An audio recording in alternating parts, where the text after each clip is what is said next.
إن أعجبك الفيديو لا تنسى الإعجاب والاشتراك في القناة.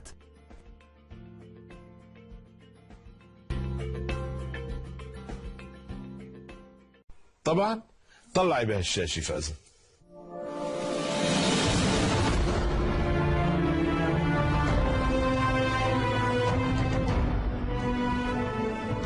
تعرفين النجم ده؟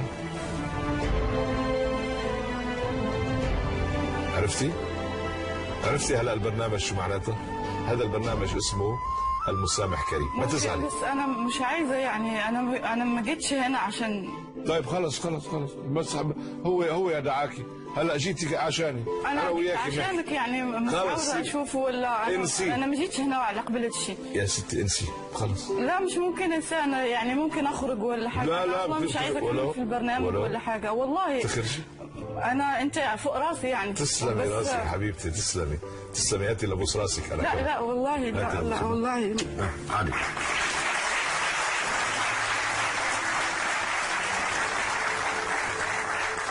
أنا فهمت القصة وأنت معك حق 100%.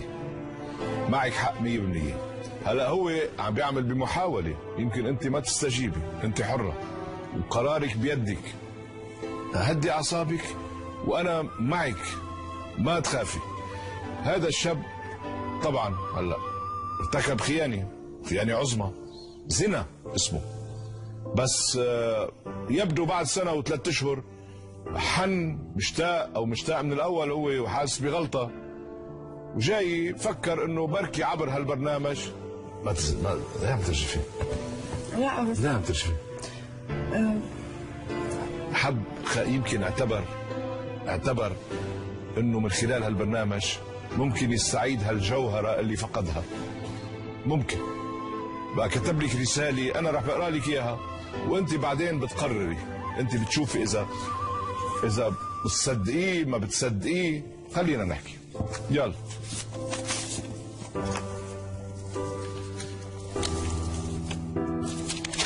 حبيبتي الغالية سارة، اشتقت لك كثيرا لكن ليس أكثر من حبي لك. كنت أحمقا خائنا لم أقدر النعمة التي رزقني الله بها يا سارة، وهي الزوجة الصالحة والحبيبة التي لا تعوض. وقد وعيت الدرس تماما. صحيح طلقتك بعدها بناء على طلبك، لكنني أموت كل ثانية بعيدا عنك وعن حضنك يا سارة. أنا فعلا آسف، وجئت أتوسل إليك كي تسامحيني، مقرا بخطئي وخطيئتي ومعترفا بأنني لم أكن أستحق حبك، ومقسما أمام الجميع بأن أبقى مخلصا لك طوال حياتي، وأن أرد إليك كرامتك أمام جميع الناس، وراجيا إياك يا سارة أن نعود لبعضنا البعض من جديد. سامحيني أرجوك، والمسامح كريم. سارة، أنا بفهم شعورك، بفهم الجرح اللي عندك، جرح كبير، بس هذا الشاب اجا بعد كل اللي حصل اذل نفسه، يعني اجا امام الملايين حتى اولا يعترف بالخطيئة اللي ارتكبها، يعترف انه خانك خيانة كبيرة، ومش خايف من كل هالناس اللي عم بيشوفوه لانه بحبك، طمعا بالعودة لك والعودة إليه، يعني أن ترجع أن تعودي إليه. هذا قرار بيدك أنت وبقلبك أنت. مش ممكن، ما أقدرش. مش ممكن.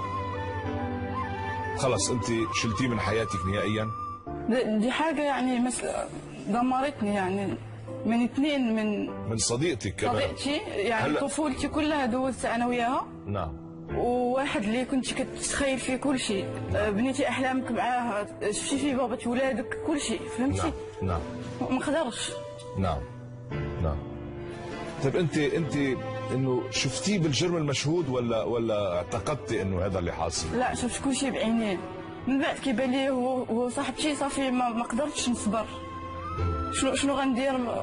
بقيت كنغوت، جاتني هيستيريا، شي حاجه اللي ما غاديش تقدر تصورها. طبعا طبعا. أسامة معلش خليك قول شو بدك تقول، هيدي فرصة إلك وأنت جيت وحبيت تشوف سارة هون بالاستوديو، بقى تفضل احكي لها اللي بدك تحكيه، شرف. الغلط اللي تقع عليه مع سارة بالنسبة لي أنا ماشي أكثر من غلط.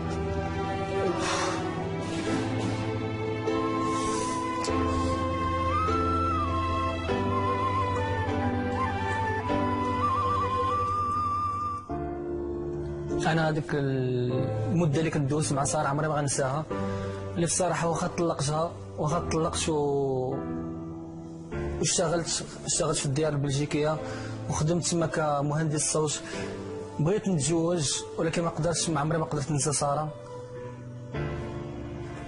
سارة عرفت فيها بزاف الحوايج، عرفت إنسانة اللي بصراحة عندها قلب كبير. لا أنا عارف سارة، أنا ما دوزتش أنا وياها قليل، عارف سارة مزيان، عارف بأن هاد الهضرة ماشي هي اللي كتقولها، عارف بأن سارة ماشي هي اللي كتهضر. سارة أنا عارف أني كنبغيها الصراحة، عمري ما قدرت ننساها. هي اللي كتقول أنني عندها راجل عندها ماشي أنا اللي راجل، كاين رجال بزاف. أنا كنقول قدام الملأ أن هي اللي كاينة لي أنا، هي المرأة الوحيدة ديالي أنا. وأنا عارف بأن سارة عمرها ما قدرت تنساني، وأنا عمري ما قدرت ننساها. هي اللي كانت بأنني عمرها ما تسولات ولا شي حاجة، أنا ديما كنت كنسول فيها أنا، وكنعرف ديما الجديد ديالها وديما الأخبار ديالها. هادشي اللي خلاني أنا نجي هنا للبرنامج ديالكم وندق أبواب ديال البرنامج ونطلب السماحة منها. أنا عارف بأن غلطت ونطلب من الله يسامحنا واللي درناه. نعم. سارة بدك تقولي له شيء، بتحبي تجاوبيه شيء؟ أنا متساعدة أستاذ جورج، نضحي بالغالي والنفيس من أجل ديالها أستاذ. شو أنا يعني؟ درت الغلط وكنتحمل المسؤولية ديال الغلط ديالي. أنا الصديقة ديالي هي اللي بصراحة اللي كنت ديما كنبهها بأن تبعد علينا الأصدقاء، تبعد علينا الصديقات ديالها، تبعد علينا. تخيل المشاكل بيني وبينها، أنا كان شي مشكل نحلوه أنا وياها، لا داعي اللي يجيب لنا شي واحد يدخل عندنا للدار. ديما كنبه بان هذيك الصديقه ديالها ما تبقاش تعطيها الصور ديال الدار، وهي لا ديما اللي في راسها. وملي كنهضر معاها ديما كتاخذ القرار ديال الوالدين ديالها. ما بقاش وصلت واحد النقطه اللي ما بقاش كنعرف. هي كاينه في الدار، ماشي حتى هي كاينه في الدار. انت عارف بان لا هادشي ماشي مبرر. هادشي ماشي مبرر. واحد اللحظه قلت لك هذا مش مبرر. ما بقاش كنعرف راسي واش انا مزوج بها هي ولا مزوج بصحاباتها ولا الوالده ديالها.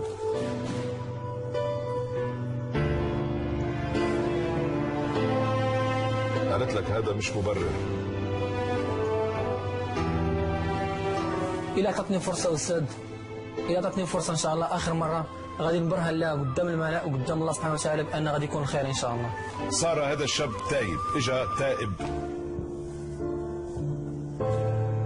بدك تحبي تسامحيه؟ مش قادرة؟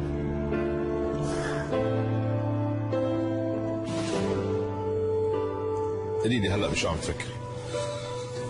ما عرفتش نقدر نسامحه ويعاود نفس لافوت، ما عرفتش. سارة أنت كنت سعيدة بلا؟ ها؟ لما بعد عني كنت سعيدة؟ لا، خصو يعطيني اون بروف باللي ما عمره ما غادي يعاود يدير داكشي. ما كاينش ما أحسن من الله. تقسم أمام الله؟ أمام الله. قال أقسم أمام الله. هو صادق أحيانا هذا الشاب؟ تحسي أنه صادق؟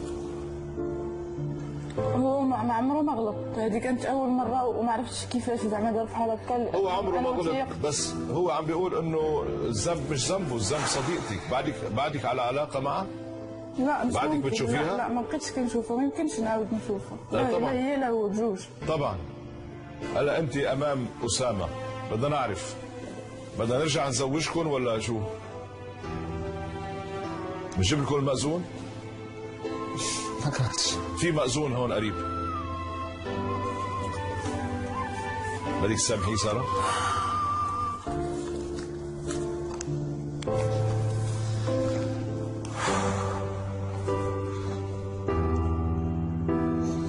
والله إنها جوهرة، أنت بعدين حسابك بحكي أنا وياك بعدين.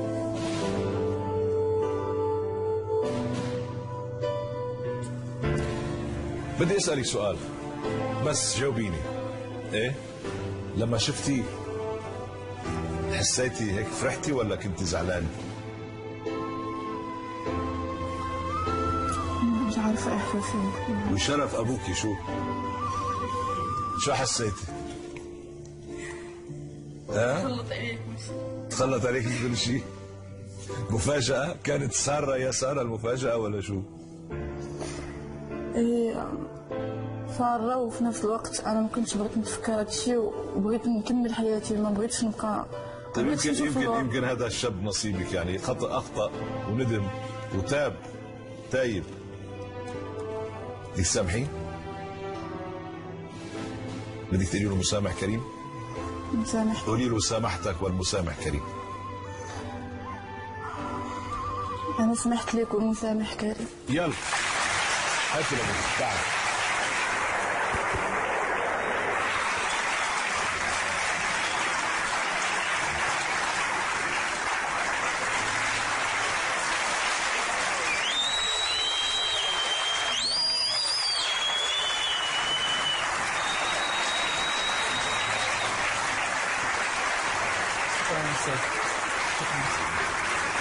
بس خلصنا. انا رح تابع الموضوع، انا تحت مسؤوليتي. هذه البنت هي زي بنتي، تحت مسؤوليتي. 21 سنة عمرها. قديش عمرك انت؟ 32. كم؟ 32. 32 صار كبير عليكي.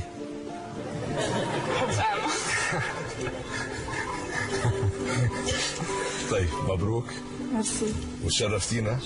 شكرا لك يا قمر. ميرسي. جوهرة رقيقة والله يوفقكم.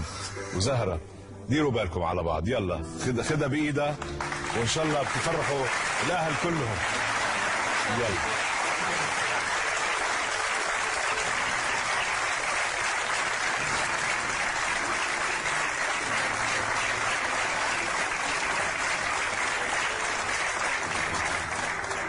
رفقا بالقوارير. شيك. على كل حال نلتقي إن شاء الله ببرنامج المسامح كريم مع قصة وقصص تانية. خليكم معنا دايما.